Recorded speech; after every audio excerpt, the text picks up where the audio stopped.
بسم اللہ الرحمن الرحیم۔ ایک ساتھی کا سوال ہے کہ موجودہ دور میں ہم کس طرح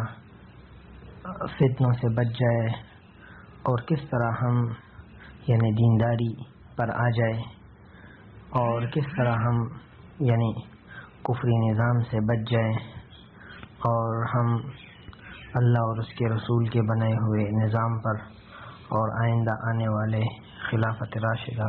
علی منہاج النبوہ جس کے سردار امام مہدی علیہ الرضوان ہیں اس کے ساتھ مل جائے۔ تو کافی سوچ کے بعد حضرت مولانا یوسف لدھیانی رحمۃ اللہ علیہ کی کتاب جو حضرت نے لکھی ہے فتنوں سے متعلق عصر حاضر قرآن و سنت کی آئینے میں، اس میں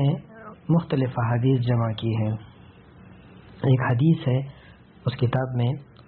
عن ابن عمر رضی اللہ عنہما مرفوعا یکون فی آخر هذه الامہ رجال یرکبون علی المیاسر، کہ اس امت کے آخر میں ایسے لوگ ہوں گے جو ٹاٹ سے زین پوشوں پر بیٹھ کر مسجدوں کو آئیں گے، حتی یأتوا ابواب المساجد، یعنی ٹاٹ باٹ سے اور بڑے بڑے کرسیوں پر بیٹھ کر زین پوشوں پر بیٹھ کر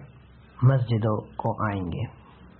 نساؤہم کاسیات عاریات، دیندار ہوں گے، مسجدوں کو آئیں گے لیکن ان کی بیگمات لباس پہننے کے باوجود برہنہ ہوں گی۔ علی رؤوسہن کأسنمۃ البخت العجاب، ان کے سروں پر بختی اونٹ کے کوہان کی طرح بال ہوں گے۔ العنوہن، ان پر لعنت کرو، فإنہن ملعونات، کیونکہ وہ ملعون ہیں۔ لو کانت وراءکم امۃ من الامم، اگر تمہارے بعد کوئی اور امت ہوتی، لخدمتم، تو تم ان کی غلامی کرتے، کما خدمکم نساء الامم قبلکم، جس طرح پہلی امتوں کی عورتیں تمہاری لونڈیاں بنی تو اس طرح تو تم ان کی غلامی کرتے۔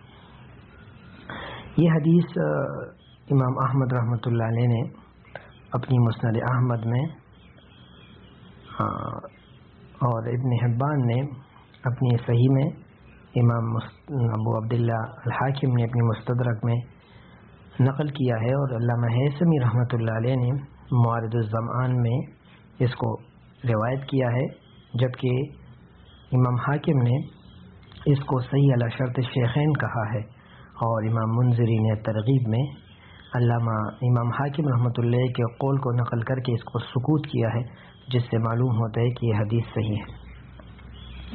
تو اس حدیث میں چند باتیں نبی کریم صلی اللہ علیہ وسلم نے امت کی تباہی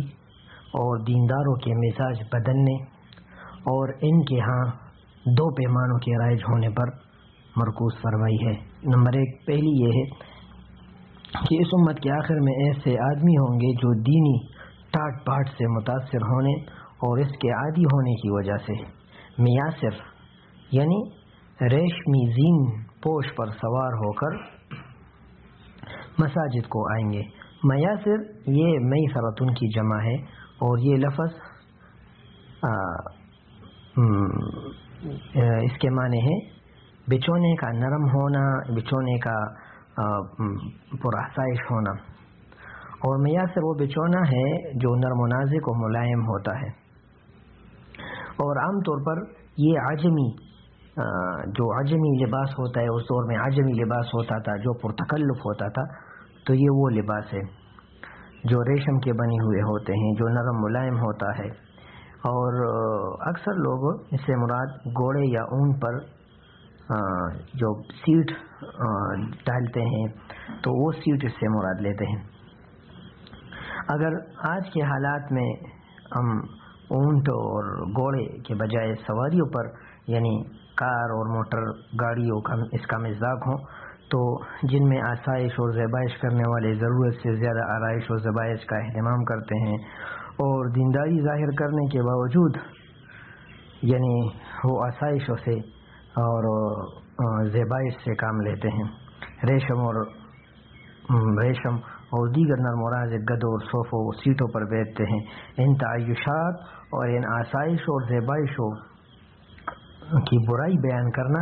اصل مقصود ہے کہ دین میں اصل سختیوں کا لانا ہے، یعنی آدمی اپنے آپ کو آسائشوں سے دور رکھے،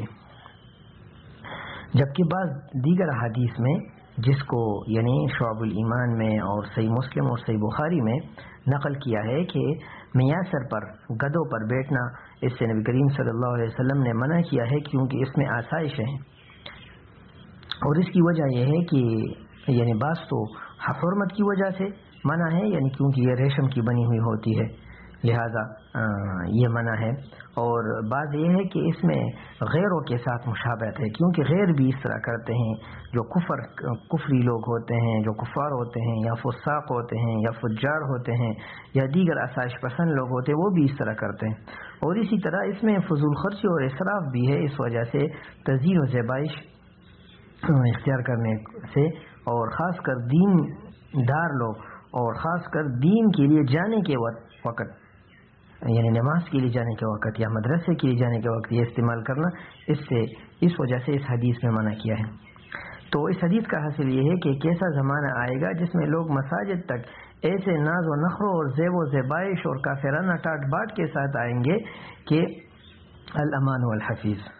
بہرحال مقصود یہ ہے کہ مساجد کو آنے والا طبقہ جو دیندار کہلاتا ہے، اس میں دینی تعیشات اور ٹاٹ بات کا رواج ہو جائے گا، یعنی دیندار لوگوں میں بھی ٹاٹ بات کا رواج ہو جائے گا، جیسے آج کل ہم لوگوں کو دیکھتے ہیں کہ مساجد کو آتے ہیں دینی عیش سے مست، اور یعنی دینی نشہ ہوتا ہے، ان میں غرور اور ناز صاف یعنی ان میں دکھائی دیتی ہے۔ اور دوسرا جو اس میں فرمایا کہ ان کی عورتیں کپڑے پہننے کے باوجود ننگی ہوگی، ان کے سروں پر لاغر بختی اونٹوں کے کوہان کی طرح بال ہوں گے، ان پر لعنت کرو۔ مطلب یہ ہے کہ نماز پڑھنے کو تو مسجد میں آتے ہیں، لیکن عورتوں کا فیشن اور ٹاٹ باٹ کا یہ حال ہوگا کہ جسم پر تو کپڑے ہوں گے مگر اتنے باریک ہوں گے کہ ان کا بدن جھلک رہا ہوگا، یا کپڑے آدھے جسم پر ہوں گے اور آدھے جسم ننگا ہوگا،